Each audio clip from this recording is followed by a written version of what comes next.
On se retrouve aujourd'hui pour une nouvelle vidéo dans mon bullet journal. Ça, c'était mon mois de septembre. Comme je l'ai déjà dit dans des vidéos précédentes, je ne prépare pas mes pages de début de mois à l'avance. Du coup, elles n'arriveront pas jamais avant le début du mois concerné. Par contre, je me dis que ça peut quand même être utile pour vous inspirer pour un mois prochain. Donc, je les sors quand je les sors. Prenons une tasse de thé et allons-y. Pour ce qui est du thème, ce mois-ci, j'avais envie de dessiner des chats. Je me suis inspirée pour la page de garde d'un dessin assez connu de Jean Cocteau, le Club des Amis des Chats, que j'ai repris à ma sauce. Honnêtement, c'est un peu du recopiage là. Et je me suis aussi un petit peu inspirée, il faut quand même que je la cite, de Kim Krantz, qui est une dessinatrice et auteure de tarot américaine, qui a fait notamment The Wild Unknown Tarot et le guide d'oracle Animal Spirits, qui a un style très particulier avec des couleurs très vives mélangées à du travail en noir et blanc, que j'aime beaucoup. Pour les traits, j'utilise toujours mes marqueurs Pitt, on revient au même. Et là, j'ai fait les contours avec la taille B, qui est un genre de brush pen que j'utilise pas très souvent parce que je le maîtrise pas très bien. Donc j'ai remplacé le Club des Amis des Chats par un Voici le joli mois de septembre, parce que juste septembre, ça allait pas faire tout le tour du chat. L'idée, c'était vraiment juste de mettre un texte manuscrit qui rappelle celui qu'il y avait sur l'illustration de base. J'ai remplacé la signature Jean Cocteau par 2019, même si bon, je sais que c'est 2019, mais ça finissait bien l'image en fait, je trouve que sinon il manquait un dessin. Sur la page calendrier à gauche, vous voyez, je suis en train de faire des petites silhouettes de chats qui viennent ponctuer mon calendrier. J'aime bien m'en servir pour séparer un petit peu les semaines, j'avais déjà fait ça le mois dernier et j'en étais très contente. Là, je fais pareil, je vais décaler les semaines, il va y en avoir à chaque fois qui sont un petit peu plus sur la droite et du coup je glisse des petits dessins de silhouettes pas complètement finies. Je trouve que ça me donne vraiment une meilleure visibilité de travailler comme ça parce que je sais où s'arrête la semaine et où commence celle d'après. Le seul problème, c'était comme il y avait le mois de septembre finissait un lundi, j'avais ce petit jour qui était perdu sous la patte du dernier chat et que j'oubliais régulièrement.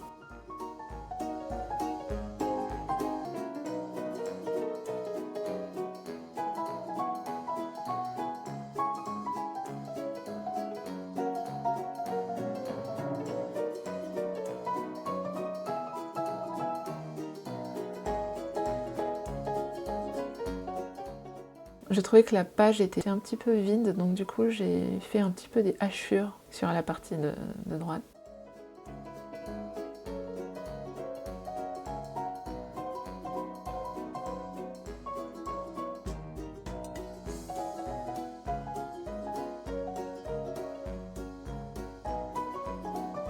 On vérifie que c'est sec avant de mettre de l'eau par-dessus. Les marqueurs Pitt résistent bien à l'eau, mais il faut quand même qu'ils aient eu le temps de sécher. J'ai essayé de travailler un petit peu en technique mouillée sur mon Scribble That Matter et honnêtement, ça fonctionne pas très bien. J'ai eu des moments où l'aquarelle a traversé, vous le verrez à la fin. Donc faites des choses similaires si vous voulez, mais n'essayez peut-être pas de faire exactement la même chose sur votre carnet. L'idée c'est de poser différents pigments, donc des couleurs toujours assez vives. J'ai pas du tout fait de mélange au niveau de la palette, j'ai utilisé du jaune, du vert, du rouge bien vif, du bleu, et de les poser de façon à ce qu'ils se mélangent sur la feuille et qu'ils créent un dégradé. Et je m'en sers pour venir habiller un petit peu les silhouettes de chat.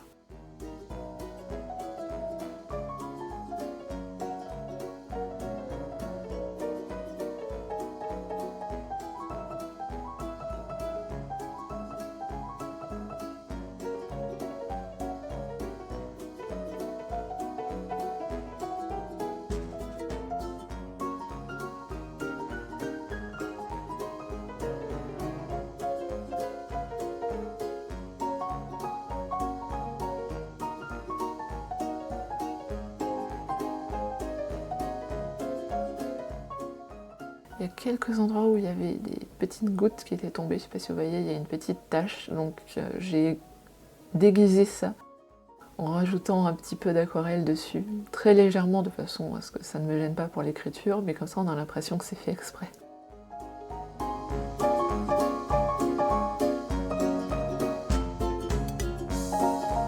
Je travaille beaucoup, comme vous voyez, avec un pinceau qui je sais pas comment on appelle ça, j'ai envie d'appeler ça un feutre pinceau, mais l'idée c'est que vous avez le corps du pinceau qui est rempli d'eau et que vous n'avez pas à aller rechercher de l'eau régulièrement ou à mélanger votre aquarelle sur la palette. Je trouve que ça me permet d'être beaucoup plus rapide quand je fais de l'aquarelle à l'intérieur de ce journal. J'ai mis un petit peu de temps à m'y faire, mais ces derniers temps je ne m'en sépare plus. Je reviens maintenant sur la page de garde, vu que j'ai fini ma page calendrier. J'ai pas mal repris le style des tarots de Kim Krans, là. J'ai fait un cadre, comme sur ces cartes, et elle utilise beaucoup des hachures ou des traits dans différentes directions. Donc, j'ai hachuré mon fond. Ça prend un petit peu de temps. Ça n'a pas besoin d'être régulier, comme vous le voyez. L'idée, c'est pas d'utiliser une règle et de garder quand même un certain effet organique. Donc ce que je fais pour avoir des traits quand même réguliers, c'est que je vais orienter mon papier de façon à ce que la hachure soit un mouvement qui soit fluide et naturel pour ma main. Et puis après, il y a des traits qui sont pas tous au même écartement, mais ça c'est pas grave. Et ça crée un fond qui fait vraiment ressortir la tête du chat.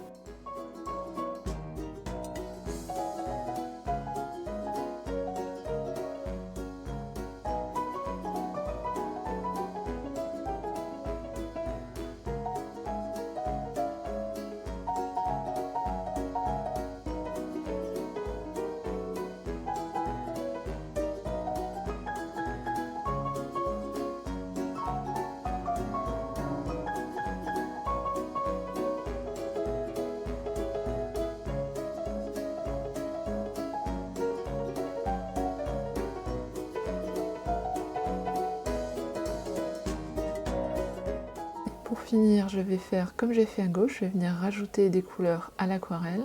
Je ne fais pas toute la tête du chat, je vais garder vraiment des zones blanches, mais je vais faire un espèce de ruban de couleur au niveau de ses yeux, vous allez voir, en passant d'une couleur à l'autre. Puis je viens éventuellement réhumidifier la transition entre deux couleurs pour être sûr que ça va faire un joli dégradé. Ce qui est pas toujours évident parce que, autre petit défaut que j'ai peut-être déjà mentionné sur les Scribbles That Matter, c'est que l'encre rentre très très vite, l'encre, l'aquarelle, enfin tout médium liquide rentre très vite dans le papier. Du coup on est obligé de rajouter pas mal d'eau à chaque fois qu'on veut travailler en technique humide.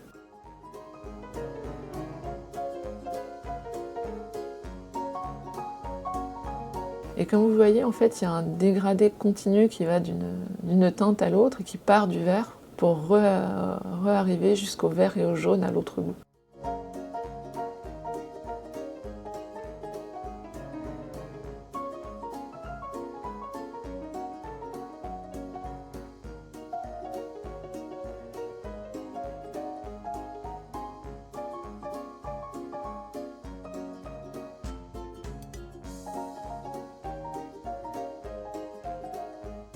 J'ai voulu rajouter une petite pointe de couleur chaude, quelque chose de rayonnant autour de mon étoile, en haut de la tête du chat. Et à un moment, j'ai rajouté un peu trop de couleur. Comme vous allez voir, je me suis retrouvée avec quelque chose d'un petit peu trop foncé. Mais heureusement, on peut quand même un petit peu corriger. Un petit coup de chiffon, de sopalin, de Kleenex, et ça permet de rééclaircir, pas avoir quelque chose qui écrase complètement l'image et le motif.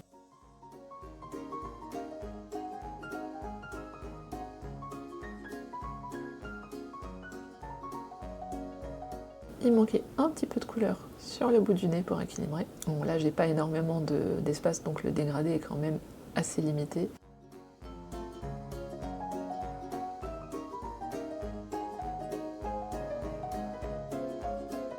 Et voilà, donc la page calendrier à gauche, la page de garde à droite. Et ensuite j'ai refait ce mois-ci mes boîtes classiques, to-do list, et puis cette fois-ci j'ai fait blog et vidéo, donc vraiment la planification du contenu. J'ai pas préparé de boîte focus comme j'ai pu faire d'autres mois parce que je me suis rendu compte que ces derniers mois je l'avais pas beaucoup utilisé.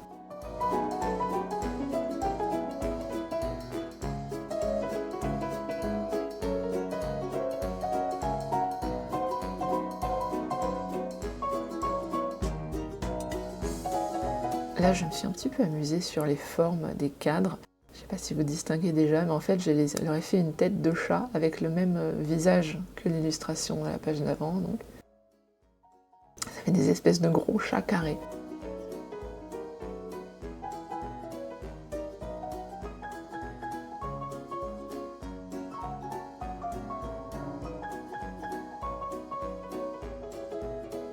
Les chats, comme vous voyez, ont tous des têtes un petit peu différents, ils sont vraiment pas parfaits. C'est aussi quelque chose que j'aime beaucoup sur l'illustration d'origine, et je trouve que ça leur donne un petit charme.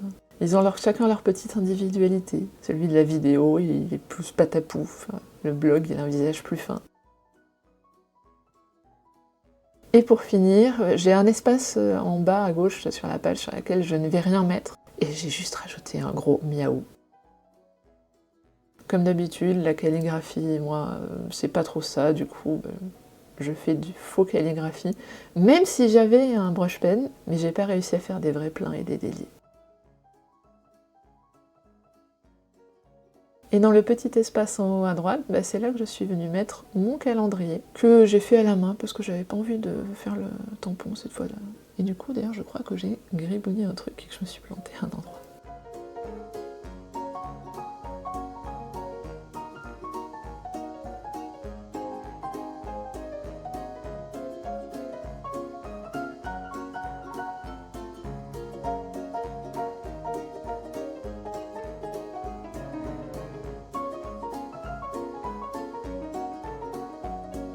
Et maintenant, je viens faire la même chose que j'ai fait sur la page de garde, c'est-à-dire des hachures qui vont occuper toutes les zones sur lesquelles je ne vais pas écrire. Toujours à la main, sans règle, et en posant le... Voilà. Et en positionnant le carnet de façon à ce que le mouvement soit naturel et que ma main ne dévie pas trop.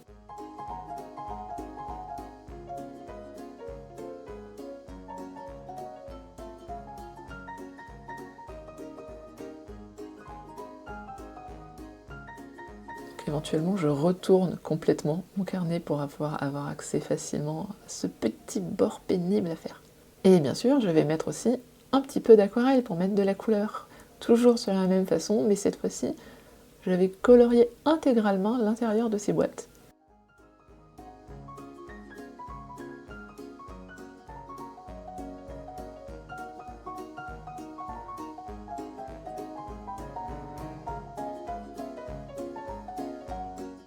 Le gros avantage des pinceaux à eau que j'utilise là, c'est que je peux rajouter de l'eau au fur et à mesure pendant que je travaille sur la page en fait.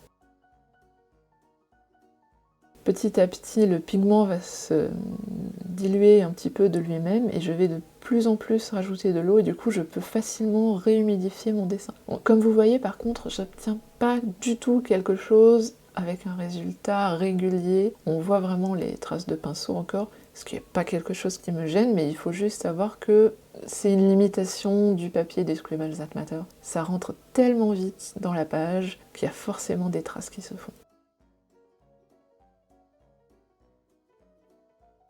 L'aquarelle, c'est la même boîte que j'ai déjà utilisée dans des vidéos précédentes. C'est une boîte de... Ah, je trouve plus leur nom. Winsor & Cotman, je crois. C'est une boîte que j'ai depuis fort longtemps. Et je pense que j'ai encore de longues heures d'aquarelle avant de devoir remplacer des pigments.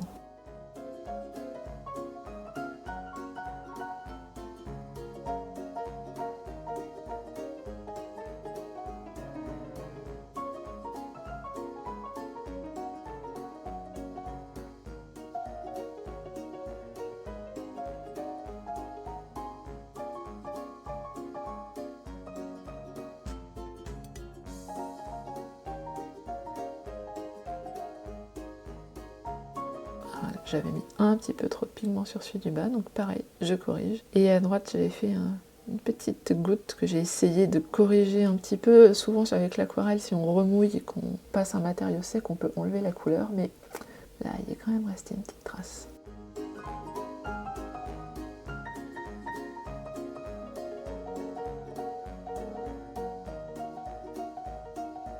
Et voilà, un petit dernier flip through du coup, avec le journal qui est un petit peu hors du champ, je suis désolée, je ferai mieux la prochaine fois, je ne sais pas pourquoi je n'ai pas vérifié.